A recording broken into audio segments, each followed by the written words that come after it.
There are experiences that go far beyond human comprehension, and yet they change us so deeply that we can never go back to living the way we did before. The story you're about to hear, based on a true testimony, will touch the depths of your soul.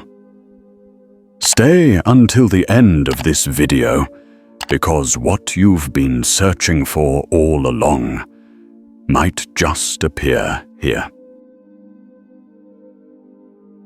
Her name was Anya Grace Layton, 16 years old, a high school student living in a small mountain town in Oregon, a place where the morning mist draped the pine forest like a silk veil, and the sun took its time setting behind snowy peaks. For Anya, it wasn't just a place to live. It was a quiet world where she could breathe and finally hear herself. Anya loved nature. She wasn't great at team sports, but she was a skilled climber. She could walk through the forest for hours without getting tired. Out there, she didn't feel the need to pretend, to fit in. She loved fantasy novels' worlds where ordinary people could become heroes, where light and darkness weren't just forces outside of you, but choices inside every moment. Whenever something troubled her, a bad grade, a harsh comment, a painful misunderstanding, with a close friend, she'd ride her bike into the woods, not to escape, but to remember who she was. Beneath the rustling leaves and shafts of sunlight that filtered through like whispers from a world beyond this one. Anya was a sensitive girl, quiet, introspective. She asked questions no one around her could answer. Why does suffering exist? Why is life unfair from the very beginning for some? If God is real, why does he stay silent? She wasn't rebellious, but she wasn't resigned either. She was searching. During Christmas Mass with her grandmother, she never memorized all the prayers, but she'd sit still, gazing at the colored light filtering through stained glass, looking at the painted saints as if listening to voices from a distant place. She liked the pastor's voice. Sometimes it made her sleepy, but in a comforting, lullaby kind of way. But she had never dared to say, "I believe." To Anya, faith felt like a door left slightly ajar. She stood in front of it, ear pressed against the wood, hearing something, but never quite brave enough to push it open and step through. Never until the day she died and came back that afternoon. Anya had only planned a short walk through the woods behind her house, the kind she often took when she needed silence. But then Harper texted, inviting her to hike.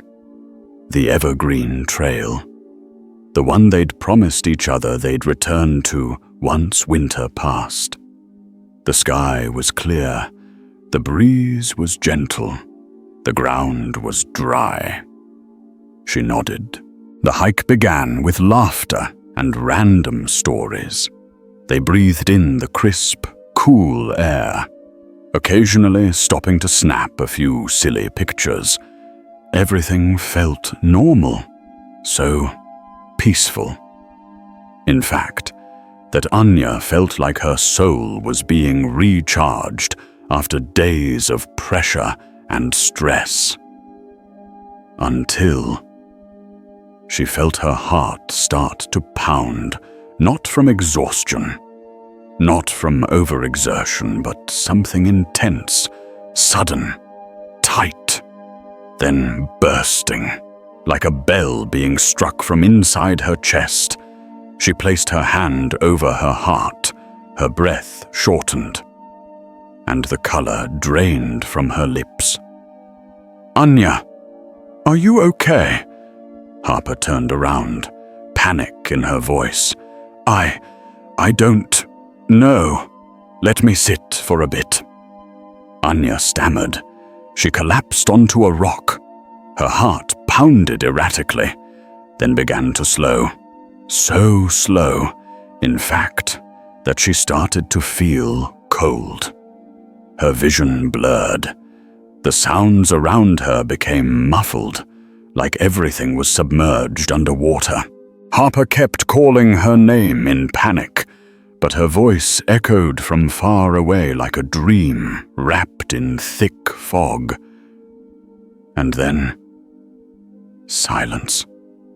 A silence that didn't belong to this world. Anya felt weightless, as if someone had unplugged her from gravity. There was no pain, no fear.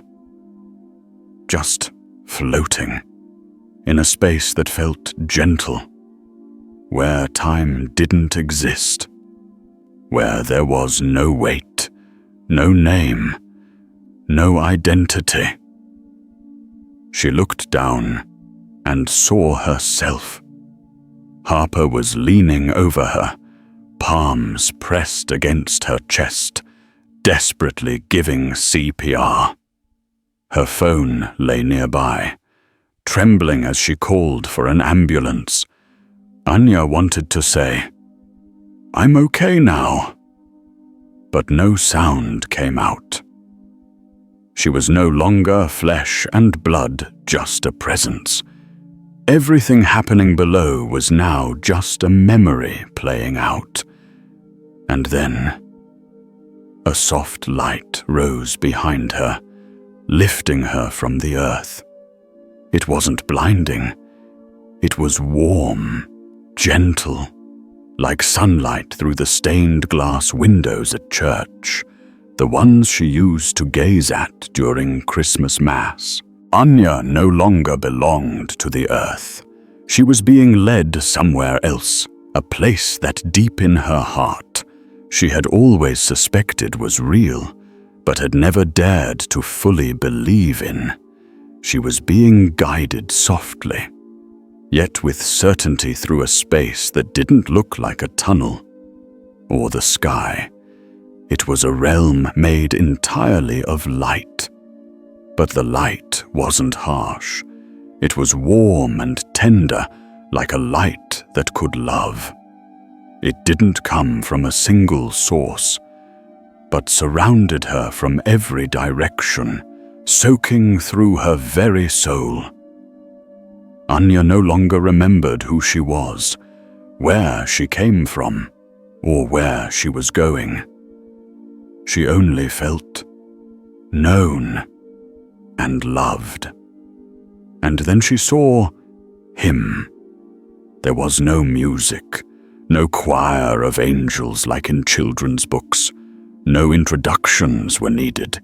She knew immediately. It was him, the one she'd heard about her whole life, the one she had doubted, feared, longed for, but never fully trusted. Jesus. He didn't look like the paintings.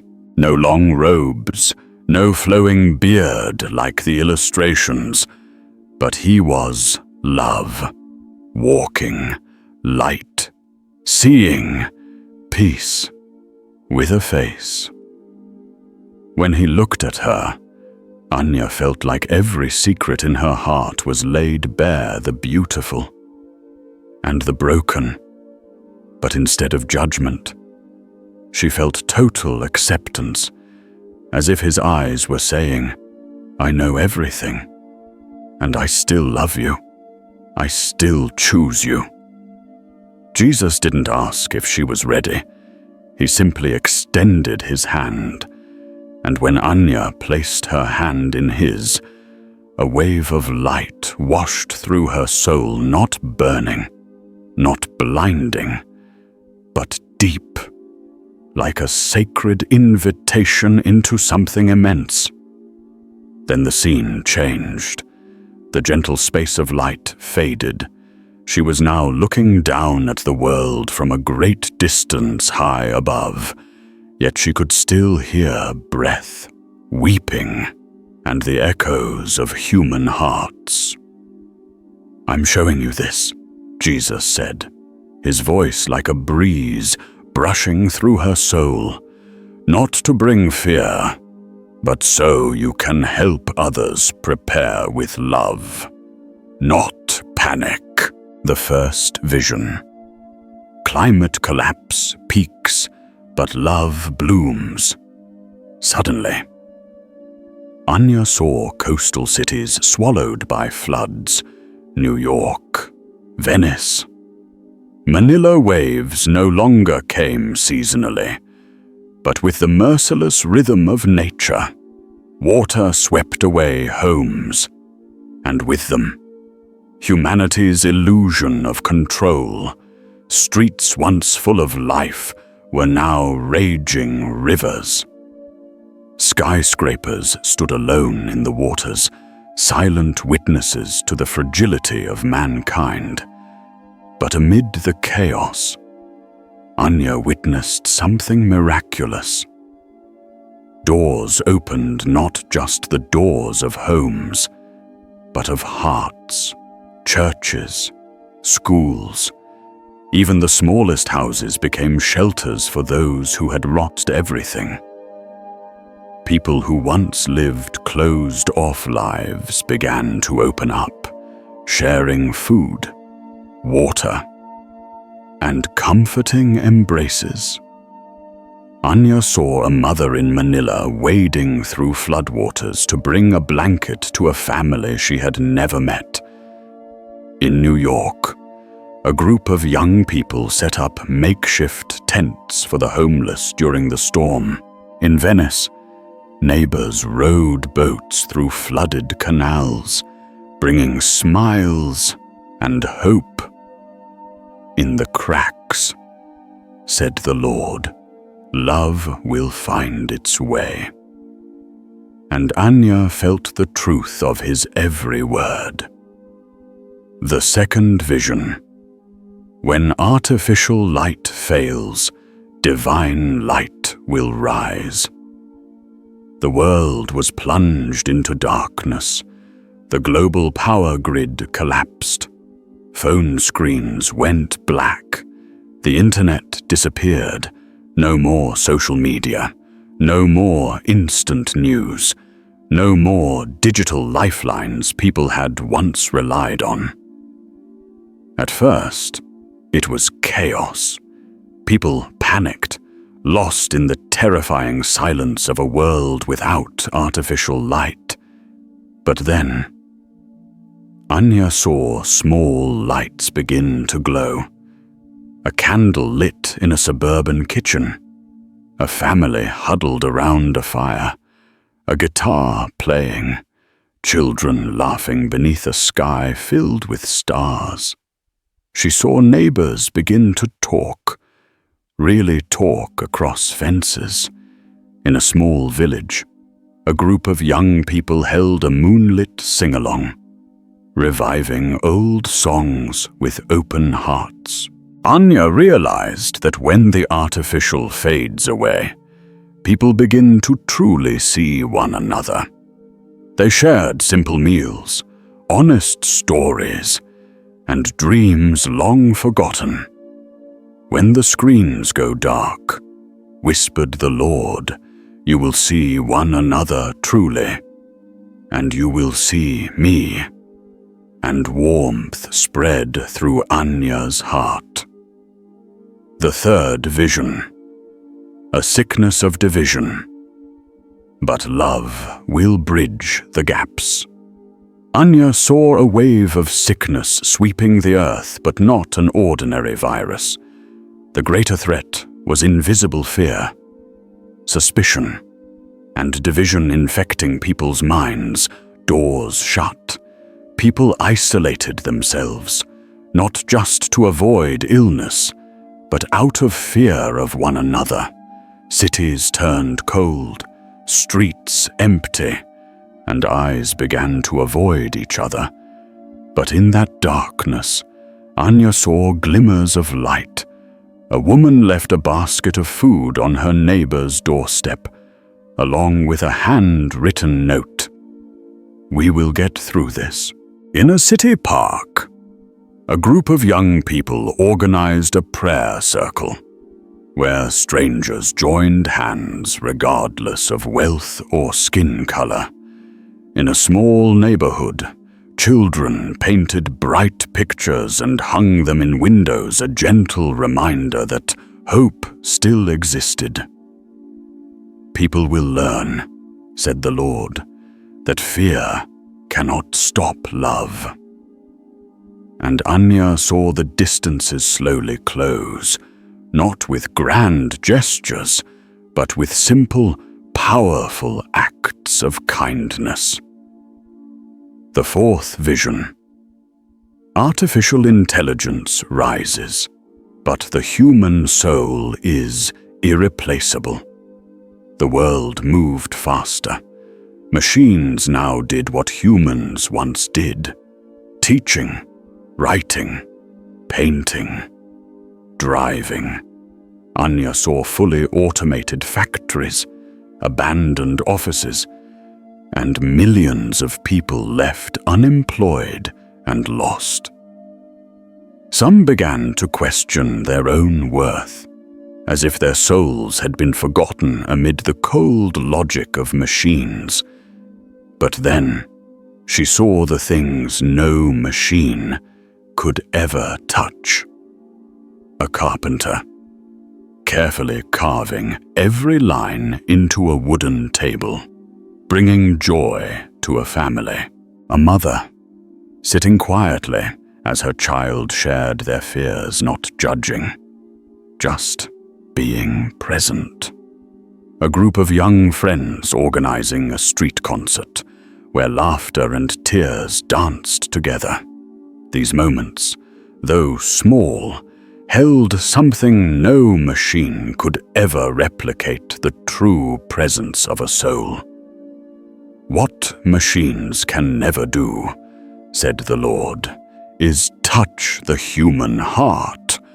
And Anya understood, no matter how fragile they are, humans remain the only creation that carries the breath of life.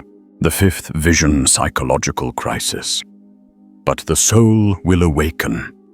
Finally, Anya saw a world drowning in soul-deep exhaustion. Anxiety, depression, and loneliness came in invisible waves, dragging people under.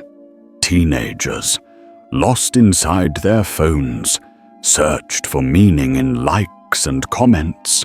Adults, buried in their work, had forgotten how to truly listen to themselves. But in the midst of this breaking apart, Anya saw something different. People who paused. They sat down. They spoke gently. They didn't walk away when someone cried.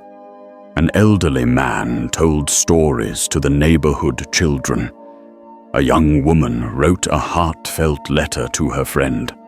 A father spent an entire evening playing with his child. No phones, no distractions.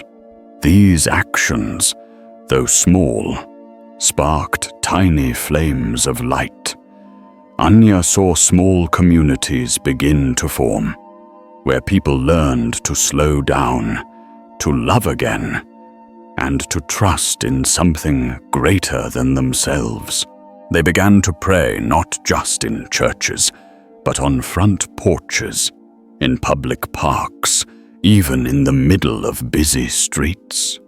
"The soul may grow tired," said the Lord, "but I still stand at the door. Whoever knocks, I will open." And Anya felt a gentle strength stir inside her. as if the whole world were being lovingly invited back into the heart of itself. Before she could ask another question, the light dissolved.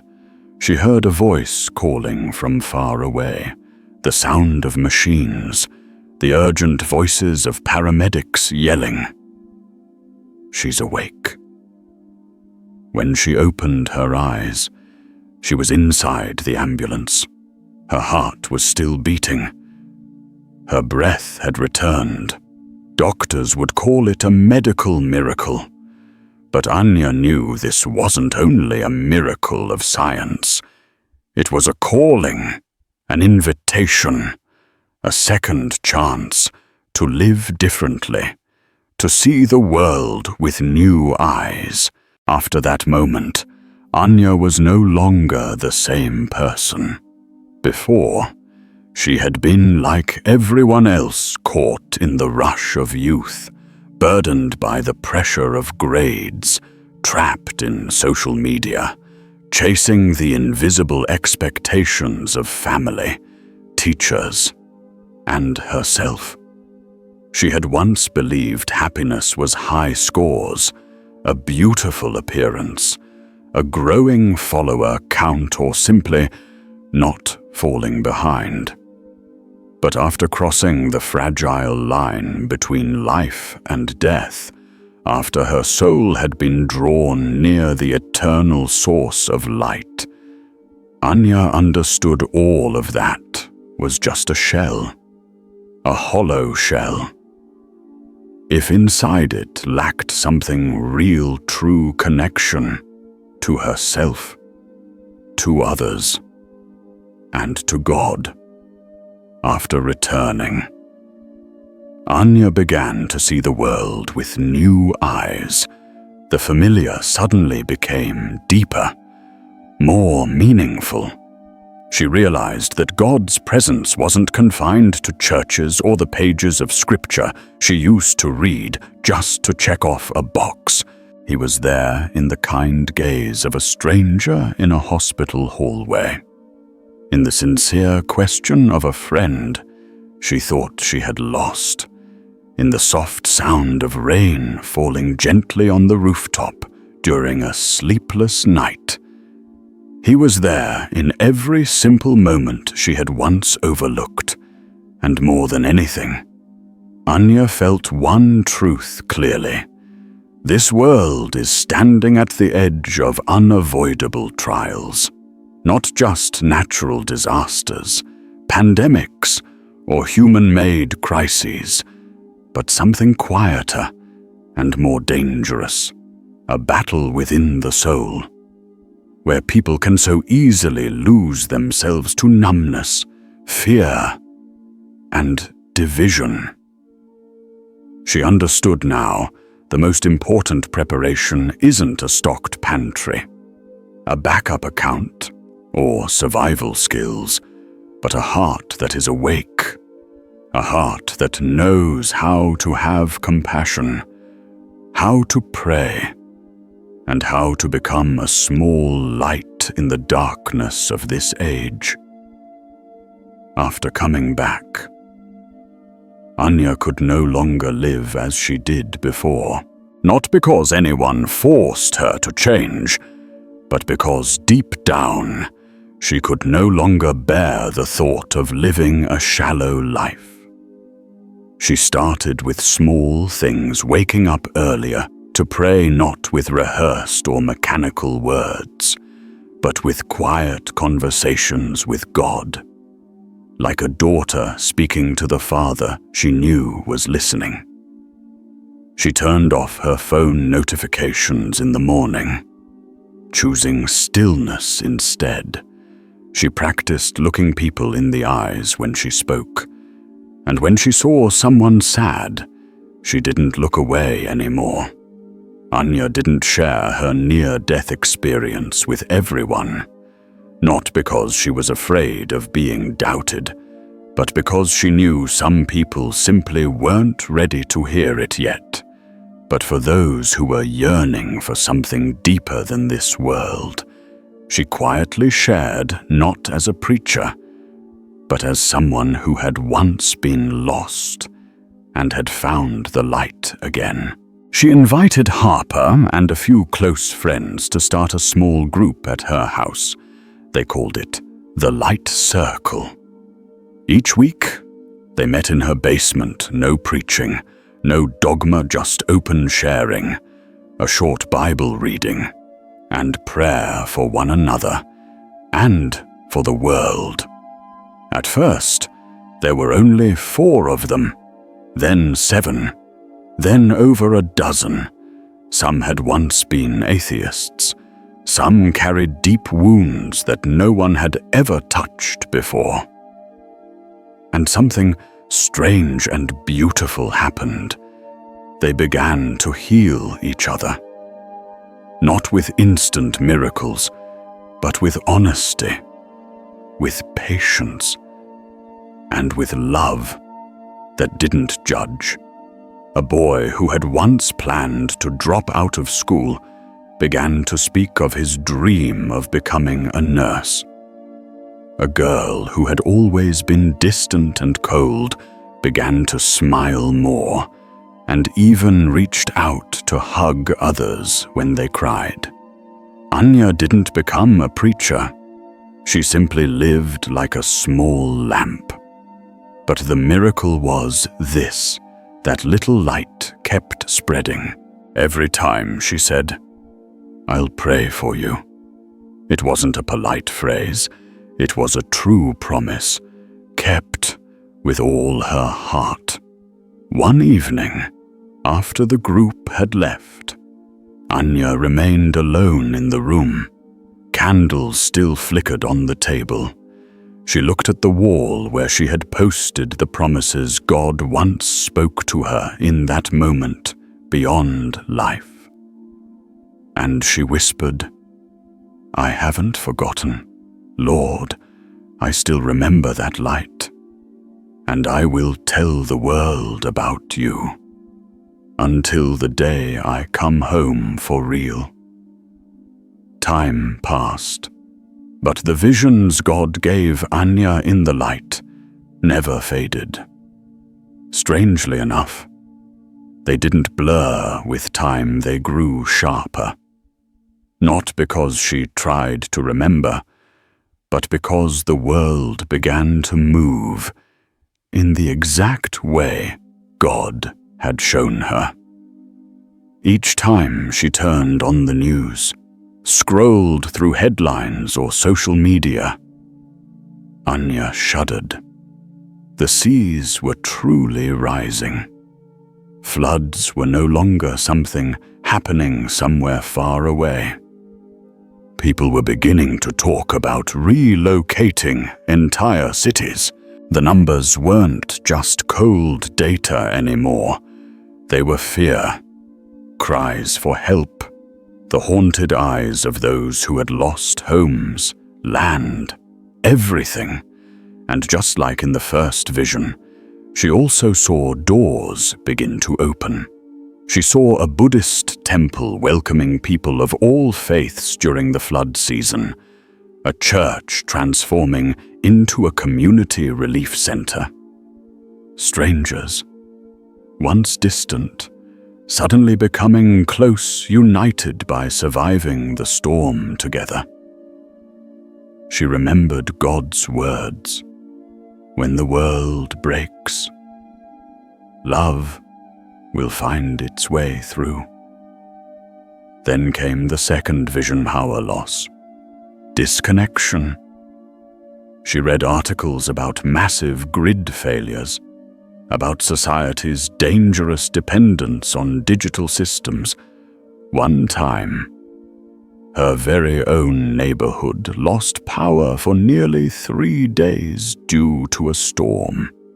And just like in the vision, people stepped outside, lit candles, shared meals. There were no screens, but there were guitars, stories, and eyes that truly met. When artificial light goes out, God had said, "My light will rise in the hearts of my people." Then came whispers of a new pandemic, a strange illness in one region, an unnamed syndrome in another. And again, fear began to drown reason and compassion. People turned against each other, suspicious, angry. But in the midst of it, Anya saw hope in those who still dared to love, even while trembling. She whispered, "They are the lights in the darkness, artificial intelligence, which just a year ago felt like a distant future, was now sweeping through every field." Her friends began to panic as their majors became obsolete. People weren't losing jobs because they lacked skill, but because machines didn't need sleep or emotions. And again, she remembered the Lord's words. Machines can replace labor, but never compassion. Anya didn't fight against technology, but she began to gently remind people not to forget their humanity. She wrote short reflections. She opened conversation groups on inner peace. She encouraged her friends not just to learn how to get hired, but how to show up, fully, truly, present. And finally, the most profound vision, a crisis of the spirit. Anya deeply felt the quiet exhaustion in the young people around her.